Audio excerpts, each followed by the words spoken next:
He never told me that everyone hated my speech. What a way to tell someone 5 minutes before they walk on the fucking stage. Should I change it all up? No. All right. My name is Manish Kata, CEO, CIO of Potomac. Christopher Norton, CMO of Potomac. I'm going to do his introduction for him, so don't worry. I'm standing outside of the hotel, flames coming from the parking garage. Guy to the right of me says, fuck, I wish I brought my wallet. Guy to the left of me says, shit, I wish I brought my phone. I turn around and I see Christopher, and he has his umbrella and a coffee mug. You On should what always planet- be prepared for rain. On what planet does a sane person evacuate a hotel room and think, let me grab my umbrella and my fucking coffee mug? Fully dressed, by the way. Like fully dressed, like ready for a dine around. That's why we call him our California boy. They breed him differently out there. Is that good? Did I do a good job? Okay, spot on. All right, so what are we talking about today? Obviously, the title of the presentation immediately insults everyone in the room, but that's okay. That was on purpose. Last time at Jolt, I stood up here and I talked about the fact that everything comes down to marketing. This is an important conference because marketing is going to drive your success. Your financial plan is no different than the advisor down the street. I know you think you're probably a better advisor than them and you offer better services. No one really cares. You guys are entering stuff into a software, printing it out, and handing someone a PDF. Don't be offended, it's true. Your investments, unless you use Potomac, are going to be exactly the same as your advisor down the street, right? So what's the difference? The difference is what we call eyes on brand. It's a big concept of Potomac. We're focused on getting as many eyes on our brand because it is a business of attention. You're fighting for the attention of your prospect. Your actual products don't really matter. Your actual products don't really matter. That's for a conversation later down the line. What matters in marketing is getting their attention, grabbing their attention, and letting them follow your journey. All these things you've heard over the past couple days about your website and your niche and all that stuff, it's important, but those are table stakes. If you don't have those already set up, you're already losing. At this point, it is transitioning to becoming a media company and making sure you have that attention. So because I have bills to pay, this has to be a slide about who we are. We're an asset manager, 4 mutual funds, 4 SMAs, available at different custodians. I think the story is important. Founded in 1987, I was 7 years old when this company was founded. I am the 3rd owner. Why does that matter? We're coming up on 40 years that this company has been around, and the success in terms of asset growth has happened in the past 5. Your product doesn't matter. The product has been great for 40 plus years. Why didn't it raise any money for the first 33-ish of it, right? First job out of college in 2002, worked there for years, did some great things, was able to buy out the owner in 2017. And from 2017 to 2019, we struggled. We struggled trying to figure out who we are, our messaging, how do we get our story across? And for those couple years, what we struggled the most with is doing product pitches, just talking about the product, the product, the product, the product. No one gives a shit about your product. That's the quote that you should walk out with. No one cares about what you do. It's about your story. It's about grabbing your attention. We had a big focus on content coming into 2019. I'm a huge Gary Vee fan, and we said, let's bazooka this thing and put as much content out there as possible. Looking back, it kind of stunk, right? But hey, at the time, it didn't matter, right? For us, it was just about getting as much eyes on brand as possible, and that was our focus, is let's get out there with as much content as humanly possible. And it kind of sucked.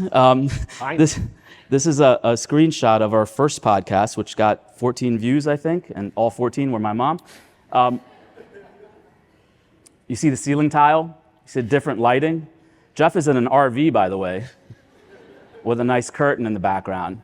I still don't know what was happening with the logo. I don't know, man. Look, we did what we had to do at the time. We had an outside person come in and help with some of the video cut-ups, but it didn't matter. We knew that we were just trying to get as much content out there as possible, and that's, number one, you have to start, right? You know, I talk about this all the time with Gary Vee. He comes on stage and he says this whole thing, you can't read about push-ups. Now, I don't know anything about push-ups, but the point being is you can't read about push-ups. You actually have to do them, right? This marketing conference is great. You're going to have a lot of notes. I see people taking notes, and the senior citizens taking pictures of the screen with your phone. I get it. Well, what the fuck are you going to do with that when you get home? That's what matters. What are you going to do? Be a practitioner.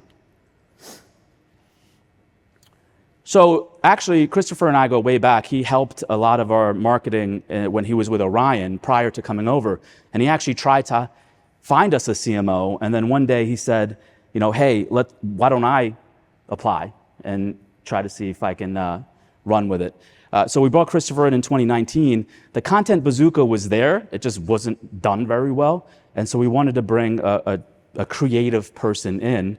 And so there's absolutely no reason I put this up there other than to show you fat Christopher. I knew it was coming, and it hurts all the same. Like I said, there's no reason this is up there other than the. So we weren't on the same page when we first started. So I had this mentality of spray and pray, where it was the content bazooka, because as a small firm, you have to put as much content out there as possible. And he came in as this very creative, intentional brand builder. And we butted heads for the first couple months. I should have brought it and printed it, but I still have this whiny, bitchy email he sent me about, I'm not valued and blah, blah, blah. And worded a little better than that, but I'm paraphrasing. But it was a battle early on, because as CEO, I wanted stats and data. Like, we put something out there, show me that it's working because you're spending all my money. He was more of the, California creative, let's just make a lot of stuff and maybe it'll work. But we married the two eventually, and we got on the same page where he was like, okay, let's do a content bazooka. Let's put things out there, but let's be a little bit more intentional, right? No ceiling tiles, no lighting off. Let's put a little bit more production value into it. And that spearheaded kind of where we took this going forward. So why should you listen to Potomac? Here's the one thing that bothers me about this industry, especially with social media. You see an advisor, they're on social media, and they comment on things I put up there where they're telling me how I should run my business, right? I made a t-shirt that I'm gonna hand out to everyone that says, show me your ADV. Because when I go look at your ADV, if it says $10 million, shut up. Why? I'm not judging you on how much assets you have. Maybe you're independently and wealthy, I don't know. The point being is, if you're not a practitioner, if you're not out there raising assets, doing what you say you're doing, then I don't want to listen to you. Listen to the people that are out there being practitioners, that are actually putting in the work and actually raising money based on that work. And so why should you listen to Potomac? Well, this is why. 2019, he's going to say it's around the time we hired him, but he's full of shit. 143 million, and this is what we've done over that 5-year period. No M&A. I haven't purchased a single dollar of assets. This is all organic through marketing, through what we believe. There's other parts of it, of course. It's just not all marketing. I know his ego would like to think otherwise. But there's other parts of it, right? But this has been our journey. Keep in mind, I said it earlier, 1987, I was 7 years old. We did nothing for so many years, and in the past 5 years, we've put this record on. So when we talk, listen, because the proof is here. This is public. Show me your ADV. Don't show me 10 steps to becoming a great advisor or whatever else you're pitching. Show me this. Chicken or egg? I don't know what happened. Was it the growth? Was it the YouTube views? But, for almost a year and a half, the YouTube views averaged about 14 to 20, give or take. Normal, sane people would have quit. I try to quit every week, actually. but we kept with it, right? Because we know that it's a head down, go at it game. You will see the success over time if you keep at it. But the proof's in the pudding. We're going to show some examples, which is a really weird place to enter a presentation. And now here's Christopher to make fun of people. We did not change or hide the names to protect the innocent. So if you're in the room, I'm sort of sorry. But the best way to break down how to not do video is to look at it. So that's what we're going to do. And before I even play this first clip, why is there a hammer on the wall? It'd be fine if they brought attention to it, but they don't. Anthony Pettis and Associates provides a team approach that offers more accessibility. I'm not sure there's a financial firm more dedicated to this than we are. Really, you're not sure? What a line. No one's more dedicated than us. Never heard that one before.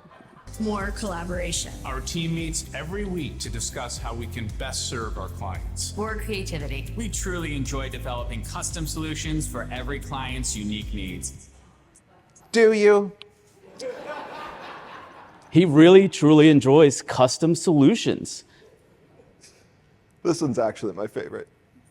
5 years ago, on a Friday afternoon in May of 2019, I and 4 other amazing team members embarked on our professional journey to create a wealth advisory firm to better serve our clients. Why is it in slow motion? And the sort of pan around the logo that doesn't fit on the bottle?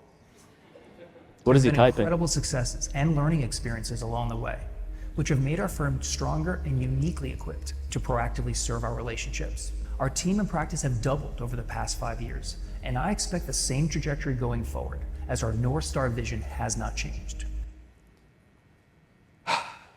If you say North Star vision at any point in your life, you should punch yourself. So, prior to coming to Potomac, I worked at 2 different agencies, one of which is a part of what is now Orion. And I have spent 15 years making videos with advisors. So I know that that there was good intention that went into this. They wanted to talk about their passion and how excited they were about what they do, and they love it, and that's great.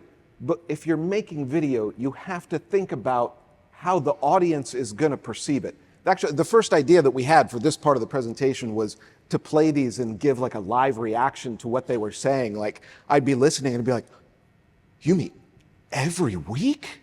Wow. You have a North Star vision? Here's my money." Like, that's not how people are, but we make these videos in a bubble and we think, "Oh, this is going to be great. We're going to put it on the website." No. So now let's talk about content. Do I even need to play it? I mean, that's the greatest shot I've ever seen. People like to do more than follow price. The world is complex. It has to be more to it than this. I've got to add something to This it. guy's engaged. I read about that all the time, about the additional things that people are thinking. Wait. The funniest part of that is that someone actually looked at it and hit post. Yeah, people need to see this. The pandemic is over. Just turning on your webcam and spewing stuff out there, expecting people to watch it, that's not going to happen anymore. No one wants to subscribe to your Zoom call. Case in point. Alrighty. Talk, Say something. please. Well, hello, Karen. Thank you for taking the time to join with me today. So just share with me who you are, where you're from, and your occupation. Actually, please don't. But look, it's really easy to poke fun at other people and their bad video, but we made a lot of bad video too. Like a lot of bad video. Would you like to see the first live video we ever did? Let me set the stage. We'd been planning it for weeks. I was living in an apartment at the time. A crew that had been waiting to come and fix my dishwasher showed up 5 minutes before it was supposed to start. The recording booth is here, and the dishwasher was like halfway between me and Manish. So I grabbed everything and I ran out to my car and I was like, it'll be fine. I'm still on the Wi-Fi. Let's just do it.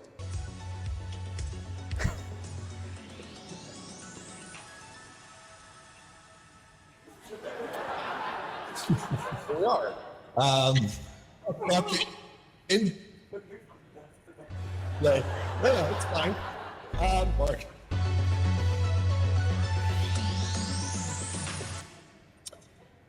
Hello. Welcome to Marketing Built in Public. Have you ever wondered if a live broadcast is a good idea? It's not. Already. Absolute shit show. So, we're doing another podcast series, and we have a high-profile guest on. Many of you will recognize Penny Phillips. Manish is doing the interview. I want to move on. I want to Christopher come back in here. I want to talk about marketing. And so if you're there, let's jump in here. And Penny, you've been, I see you on LinkedIn and Twitter and putting the videos out. And to me and you, that's normal, right? It's just our day-to-day life. But advisors still, to this day, struggle with marketing. They struggle with content. I muted the audio here because I would like to point something out. There was no bring Christopher back in. I wasn't a part of this podcast. I was just producing it. I'm not dressed. My wife's cat is laying on the ground in the background. The house is decorated for Halloween. I got this goofy grin on my face because I have no idea what to ask her. He just ran out of things to talk about, and now he wants to talk about marketing. It doesn't get better. What's the real show? Have you seen that show? God damn it, what's the name? Bravo? All right, so it's a Bravo show, People's Couch. People's Couch? So you sit on a couch with your friends and you watch a show and you critique it and talk shit about it. And we thought, let's get our significant others to do that to our content and record that as content. Disaster. Hi everyone, welcome to Potomac Couch. I cannot believe they let us do this, but let's watch our spouses make fools of themselves. All right, I'm gonna give Potomac Couch a lot of fun. Button-up hoodie? But whatever. Listen, I love rom-coms. His not favorite just movie, movies, but the actual his favorite shows movie is Mean Girls. What a basic bitch. Watching these shows. So this Fetch one is not a word. on Netflix called The Beauty and the Baker. Out of all the cool things It's we entertaining have if you like that kind to of stuff. recommend, he It's- recommends a rom-com. Yeah, like not the new house or anything like that. Rom-com. Worth watching. Yeah, but he looks clueless though. I think that's his clueless face. All right. Listen, it's just about it's about a supermodel. It's about a supermodel who falls in love with a baker from Little Havana in Miami, and so all right, it's a rom-com, dude. Classic. Show of hands. How many of you have had your spouse call your CEO a basic bitch on a podcast? Is that just me? Okay. It's true. But look, so because this is a video presentation at a marketing conference, what I really want to talk about is branding, because that's what we believe in and that's what we think the power of video really is. At one point in time, we produced all of these different shows. The Bull Bear was a chart show that Manish and Dan still sometimes do. I should look this way and talk into the mic. You saw the Potomac Couch. Industry Gossip was literally me and Manish shit-talking the news in the financial industry. Drinks Well with Operations was my attempt to do a podcast with our operations people. I was going to show a clip of that, but it was so bad, I couldn't even find anything funny. It's just boring. And it's called that because I was like, you guys are so fun at happy hour. What if we did the podcast like a drink in? And then you'd be fun. No, it's still bad. And that's why I struggled with this slide a little bit, because as with any single data point, it doesn't really tell the whole story. It wasn't all of a sudden an explosion. Some of those shows, like Industry Gossip, developed a big following, had a lot of views, 20, 30, 40,000 people were watching each episode. Drinks Well with Operations, 12. Not 1,200, 12. Like, no one cared. But if there's one thing I want you to take away, and I don't say this to be intentionally contrarian to everybody else that has stood on this stage, but not everything that can be measured, and not everything that can be measured matters. The reality is, most marketing attribution is bullshit. It just is. We think sometimes as marketers that we're scientists in a lab with our beakers and Bunsen burners and we're going to figure out the perfect formula to get clients. And that's just not how people work. I'll tell you a story.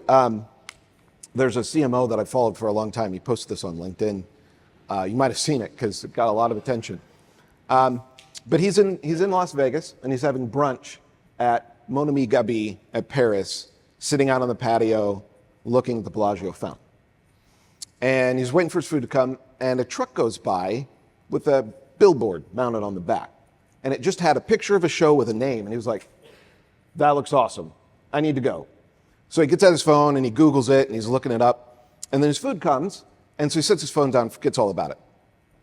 Later that night, he's scrolling through Instagram and he gets hit with a retargeting ad. Boom, buys the tickets.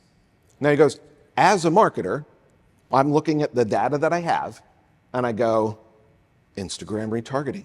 That made the conversion. That's what's working. Let's do more of that. But it wasn't.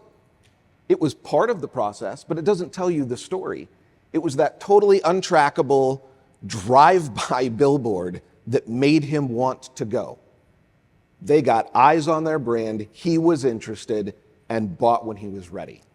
Well, Christopher, even here, we sell mutual funds. I've had 20 conversations, not one person has asked me about a goddamn mutual fund. They're asking me about return to office and video. Sure, you'll come around eventually and you will buy some. But for now, eyes on brand. That's what you're vocal about. That's where the eyes go. So what stats do matter? I think it depends on the video that you're trying to make. This is a screenshot of our YouTube dashboard, at least the day I put the presentation together. This is a show that we are currently producing called Who Are You, which I'll show you in a minute. We don't talk about Potomac in this show. It's entirely about the person that we're interviewing, which is a client of ours, somebody in the industry, a member of our own staff. We are telling their story. Who are you? It's not a Potomac show at all. Now, as of the time that we did this, it had 90,000 views. That's a cool stat. Neat. I only have 13,000 subscribers. If you include the people that I email it to and post on LinkedIn and things, let's be generous and round that up to 20. That means that still 1 in 4, 1 in 5 people are sharing it with others. That's awesome. That means I'm getting more eyes on my brand. Now, do I care how long they watch the video? Not really. I got eyes on my brand. Now, my ego cares. I host this show. Everyone that watches it should watch it at least twice in its entirety. But this contrasts with our market update videos. This is our Wistia dashboard. These are videos that Manish does just for clients of Potomac. It is only for financial professional use, and we work really hard to make sure you can't share it with your clients. Even though you want to, you can't. Do I care what the view count is? Not at all. I know exactly how many people were sent this video. What I do care about is the play rate. How many of those 1,400 people that I sent it to clicked play, and how long did they stay engaged? Those are the numbers that I'm looking at for those client communication videos because I want to know where their engagement is. One thing I didn't do, which I probably should have because it's kind of funny, the engagement rate always goes up when the market goes down. Funny how that works. But this is really the power of brand building, is thinking about how you're using video and what it means for telling your story. And I will go so far as to say that branding is not part of marketing. Marketing is part of branding. And some people will look at that and say, well, that's just semantics. He's just word playing here. But that's not what we believe. We believe that your brand, sure, it starts with some infrastructure things like your logo and your color scheme. But your brand is every interaction that someone has with your firm. from the way you look them in the eye when you shake their hand, to the way it feels when they come into your office, to the kind of communication that they get from you on a regular basis, to how you act in video. All of that is your brand. And your brand has different components to it. It has advertising, eyes on brand. You're just getting your name out there. You're getting yourself in front of them so that when they are ready, they know who you are. There's marketing, of course, targeted, ongoing, nurturing to specific groups. And there's client communication. And video can play a role in all of those things if you do it the right way. No one seems to understand this, even our own people. And I will let you take this next slide. Our CMO has gathered some nice, friendly Glassdoor reviews about how great he is. So we decided to put him up here. Don't take a picture of that shit, man. Come on.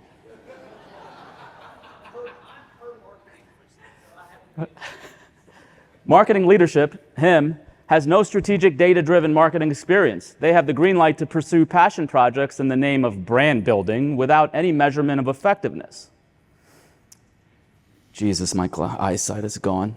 All right, what does this say? Additionally, the marketing leadership, Christopher, lacks strategic data-driven marketing experience. Campaigns are effectively passion projects, and there's no measurement of their effectiveness.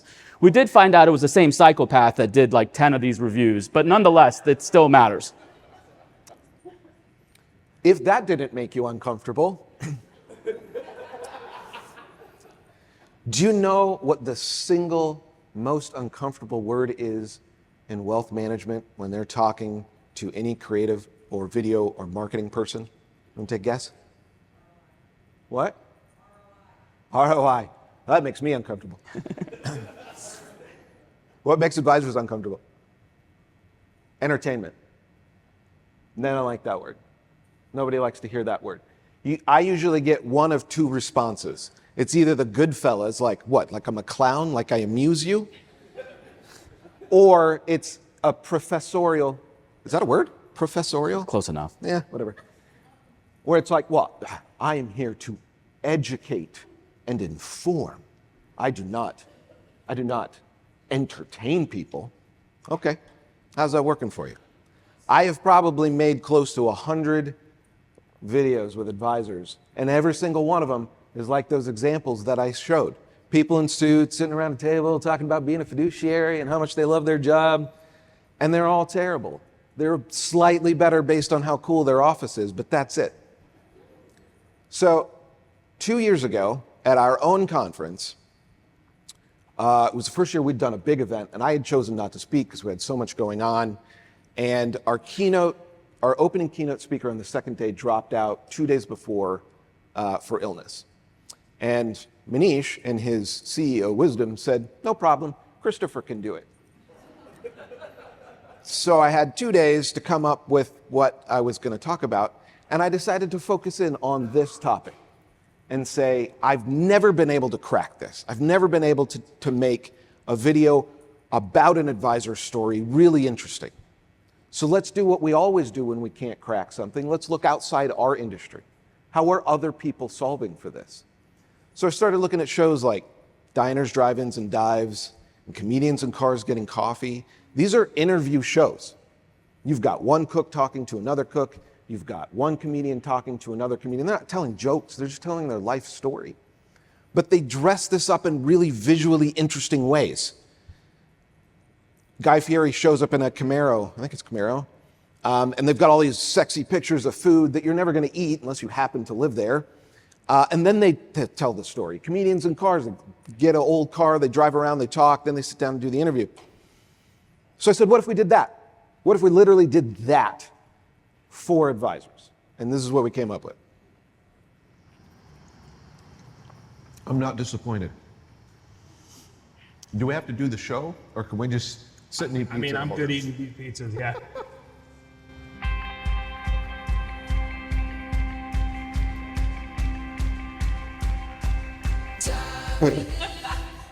I love the gloves. Especially the scar. So there's literally a shot where you get it your day. It's the first thing I do when I get in the car. I put on the gloves and I look over here at the camera and I say, the world changes, but you don't have to let it change you.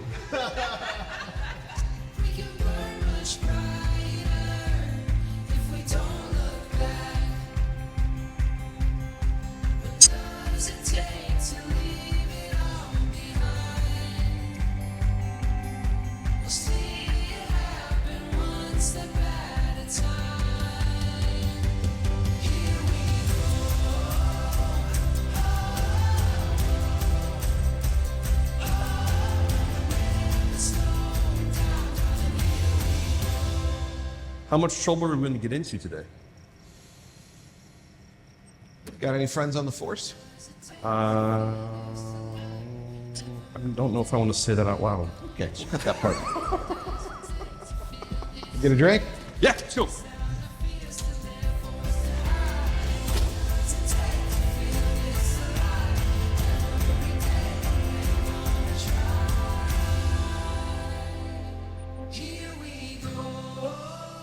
What is it about this place? Because you're well-traveled, you've been a lot of places, done a lot of things. It's very much like an extension of my family. Yeah. Sounds corny, overused, but you know, you've met Mike. He's awesome, and you know, the community's done a really good job of even a decent sized town making it feel really, really small. People take care of each other, and when you're raising a family and have kids and friends, you need that support sometimes.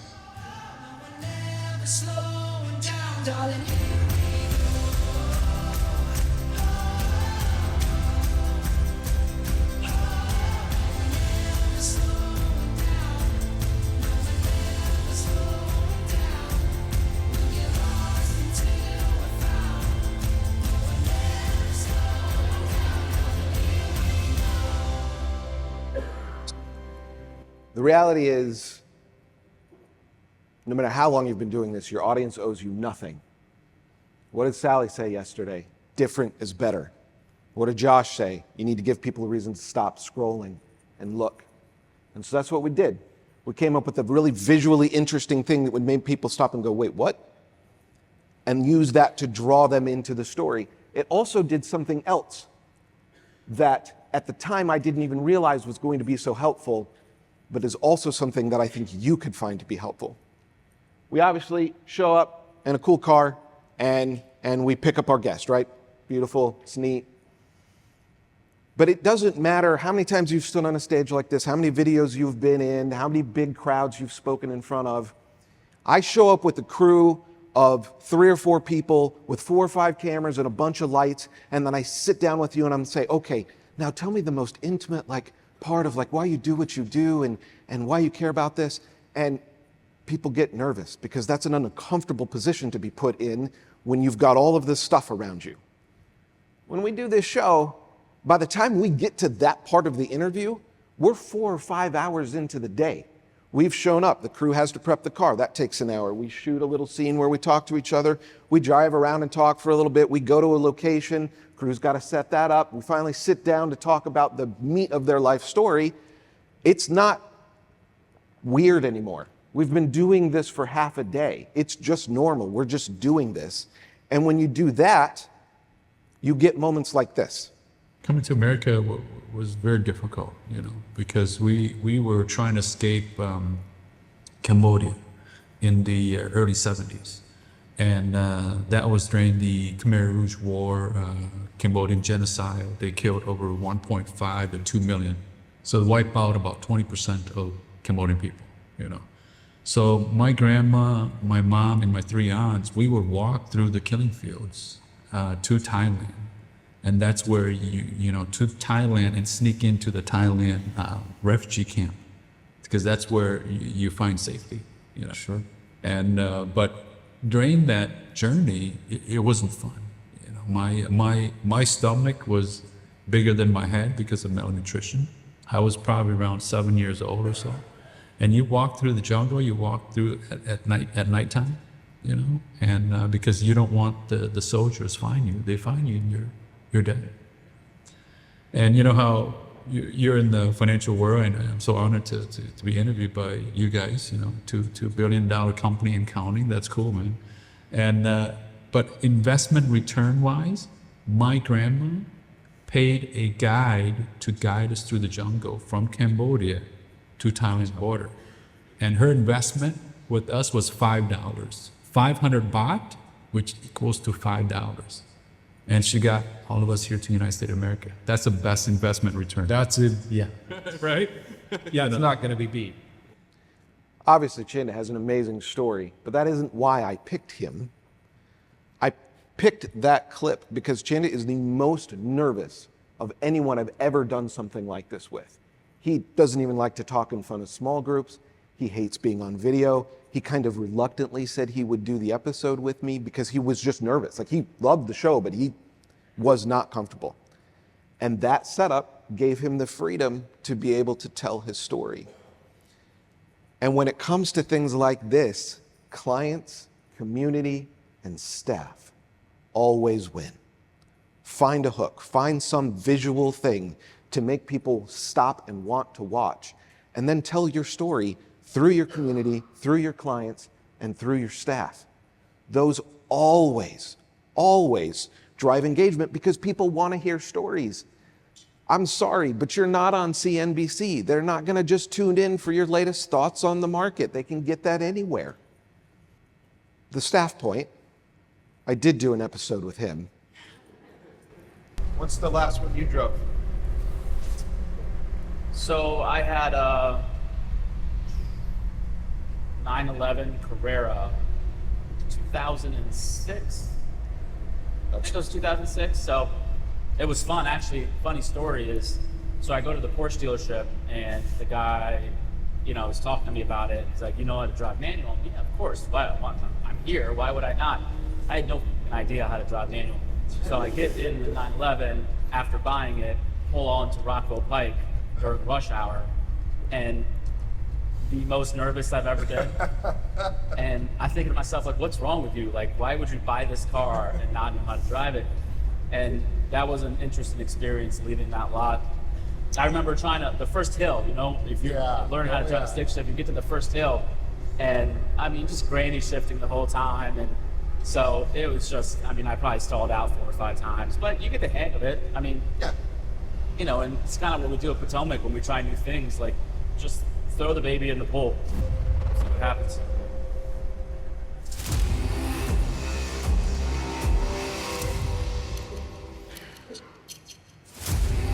This is the best part. I left that in there just for you. Thank you, appreciate it. But there's a reason why after 6 years at Potomac, this is the first video that I've ever made with Manish telling his story. Because I knew if I said, Manish, come and sit down and tell me now, this was your first job out of college. What was that experience like for you? No one's, not even him, nobody's gonna wanna watch that video. It's boring. And yes, this specific example of this show that we're doing is not the cheapest thing I've ever done, which he reminds me every time we make an episode. But it's 2025 and you don't need $1 million to build a great studio. We're building one in our new office right now that cost 1/10 of what it cost when I did the same thing with Orion a decade ago. Jim, I'm gonna put you on the spot. Ballpark, what did you spend on the studio you just built? 10 grand? And he went all out with multiple cameras and a live switcher and basically everything I told him to buy. This is not unattainable. You figured out a way to spend 100, so.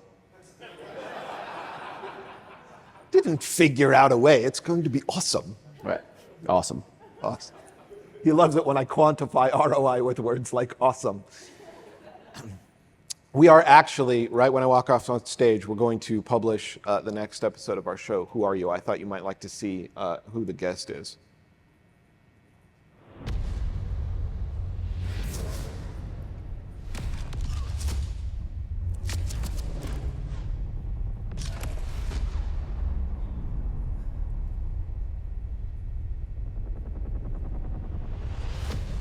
It's actually not Robert, it's the rooster Lenny. I'm serious, he stole the show. So in closing, I think we've said a lot, and there's a lot to take in. But ultimately, what you want to walk away from this presentation is two things for me. Number one, follow the people that are out there that have put in the work. Follow the people. Most of the successful folks have done this in public, right? Josh Brown was on stage talking about their earlier blogs and clips. That's all available. All of the clips that we're showing you, we didn't take them down from YouTube, even though they stink. They're all there. So this whole build in public concept is out there. Start there, right? One of my favorite quotes from the video that he showed was what we do at Potomac. Throw the baby in the pool and see what happens. You're not going to learn jack shit about marketing sitting at a conference, staring at a PowerPoint. You're going to learn about marketing by going out and doing it, getting the reps in. And that's the most important takeaway here is just get started. Yeah, we believe in getting eyes on brand. We do a lot of other marketing too, but when it comes to our video, it's about getting eyes on our brand. And whatever kind of video you make, think about what the end result is that you want, because just smiles and hugs on the homepage, it's not doing it for you. Thank you. Thank you.